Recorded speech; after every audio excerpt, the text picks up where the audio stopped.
안녕하세요. 뉴스반장입니다. 국정과제 성과 도출하는데 그다음에 해양수산부 현안들 해결하는데 최선을 다하겠다는 말씀을 드립니다. 초범임에도 불구하고 상당히 높은 벌금이 나온 것으로 볼 때 혈중 알코올 농도가 상당히 높았을 것으로 보입니다. 법무부 인사검증단은 대체 무엇을 하는 것입니까? 앉아서 월급만 챙기는 월급 루팡들을 위해 만든 자리입니까?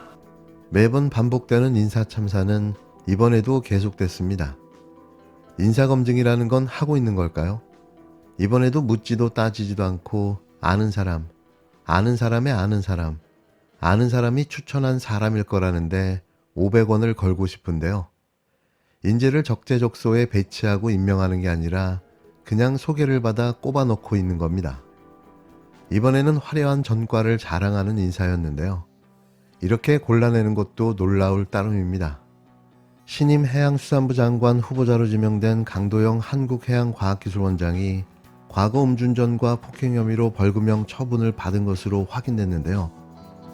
윤석열 정부의 인사는 기본적으로 각종 비리와 범죄는 옵션으로 보유하고 있어야 하는 것 같습니다. 매일같이 깐족거리는 한동훈 법무부 장관은 대체 뭘 하고 있는 걸까요? 이쯤 되면 이건 직무유기 아닙니까? 이런 자가 총선에 출마한다고요? 지나가던 개가 웃을 노릇입니다.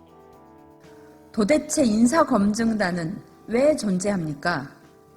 개각하기가 무섭게 곧바로 강도영 해수부 장관 후보자의 음주 폭력 전과가 드러났습니다. 의혹 논란도 아니고 버젓이 존재하는 전과 기록입니다. 이 정도면 못 걸은 것이 아니고 안 걸은 것입니다. 음주운전 범죄는 도로위 예비살인, 간접살인이라는 사회적 인식이 자리 잡은 지 오래입니다. 하물며 국정운영을 책임질 장관인데 음주운전 전과쯤은 대수롭지 않게 넘어갈 수 있단 말입니까? 뒤이어 최상목 기재부 장관 후보자가 기재부 차관 퇴임 이후 기업 사회이사로 재직하며 벌어들인 돈이 2억이 넘는다는 의혹까지 제기됐습니다. 한독수 총리부터 이상민 행안부 장관, 정황근 전 농림축산식품부 장관까지 윤석열 정부에서 사회이사 재직, 그로 인한 이해충돌은 단골 논란이었습니다. 대한민국 경제재정정책의 총책임자인 기재부 장관으로서는 더더욱 그 자질이 의심됩니다. 더불어민주당 김두관 의원실이 8일 경찰청에서 받은 범죄 경력 조회 결과에 따르면 강 후보자는 2004년 도로교통법 위반 음주운전으로 제주지방법원으로부터 벌금 150만 원을 처분받았고 1999년에는 폭력행위 등 처벌에 관한 법률 위반으로 벌금 30만 원 처분을 받았는데요. 김두관 의원은 음주운전과 폭력 등 전과를 보유한 사람이 장관 후보자에 오르게 됐는데 법무부의 고위직 인사검증이 제대로 이루어졌는지 의문이라며 국회 인사청문 과정에서 면밀히 따져보겠다고 말했습니다. 사실이 이 정도면 청문회까지 갈 이유가 있을까요? 강 후보자는 이날 오전 짤막한 입장문을 내고 과거 음주운전과 폭력 이력에 대해 사과했는데요.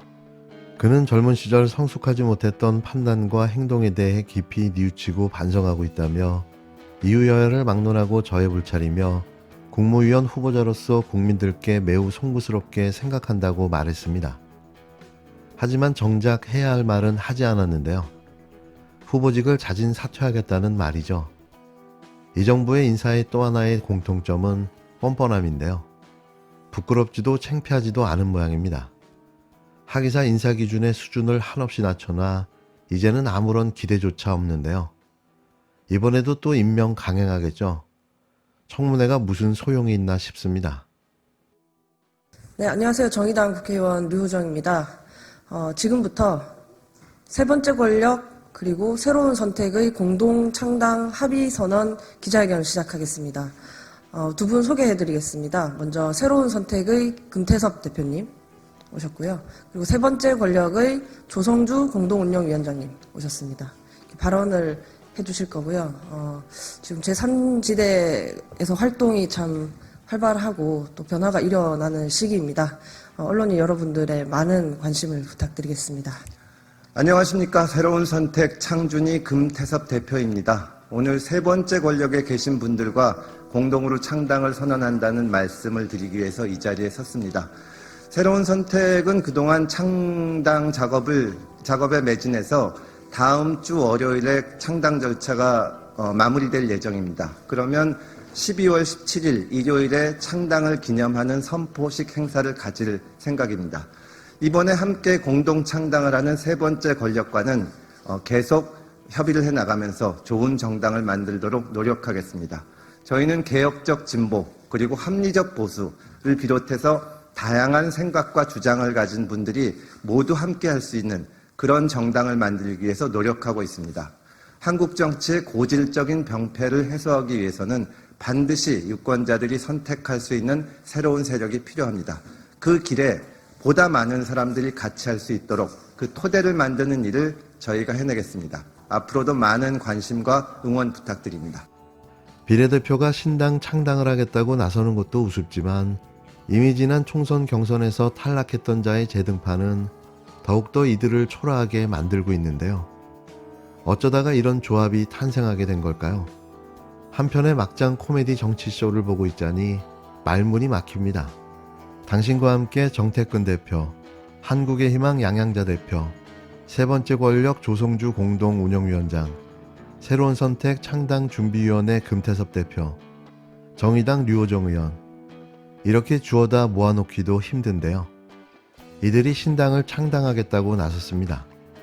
세부적인 내용은 이들에게 하려되는 방송 시간조차 아까워 관심 있는 분들은 찾아서 봐주셨으면 하는데요.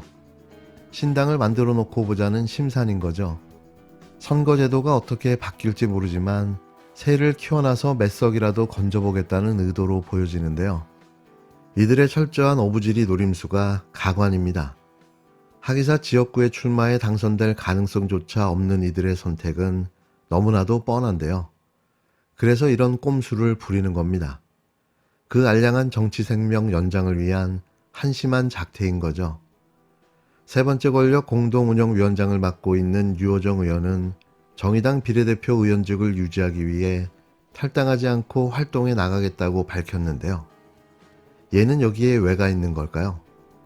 어부지리로 얻은 국회의원 배지, 꿀 빨던 시간은 빠르게 흘러 배지를 내려놓을 시간이 다가오자 어떻게든 더 달고 싶었던 모양인데요. 지가 국회의원으로 무슨 활동을 했으며 무슨 노력을 했나요? 또 어부지리로 한 자리를 노려볼 요량인데 꿈은 좀 깼으면 합니다. 이에 대해 정의당은 새로운 선택과 세 번째 권력의 공동 창당 선언과 관련해 류호정 의원과 조성주 당원은 17일 새로운 정당을 창당한다고 선언한 만큼 16일까지 비례대표 국회의원을 사퇴하고 당적 정리를 신속하게 잘 마무리해달라고 요구했습니다. 정의당 비례대표 1번 의원이 당을 이탈해 다른 정당을 창당한다는 소식을 전하게 돼 매우 유감스럽다며 무엇보다 당원들과 정의당을 지지해 주신 시민 여러분께 깊은 사과의 말씀을 드린다고 밝혔는데요. 이는 류호정 의원을 비롯해 세 번째 권력 측의 불쾌함을 직설적으로 표출하며 함께 갈 수 없다고 확실히 선을 그은 겁니다. 공직선거법에 따르면 류 의원이 스스로 정의당에서 탈당할 경우 비례대표 의원직을 즉시 상실하고 정의당은 차순위 후보에게 그 자리를 승계해야 하는데요.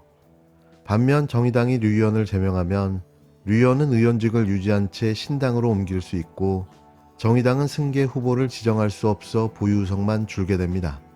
그래서 다음 주까지 빨리 탈당하라고 요구한 것인데 류 의원이 이에 응할 가능성은 별로 없어 불편한 동거가 계속될 전망인데요.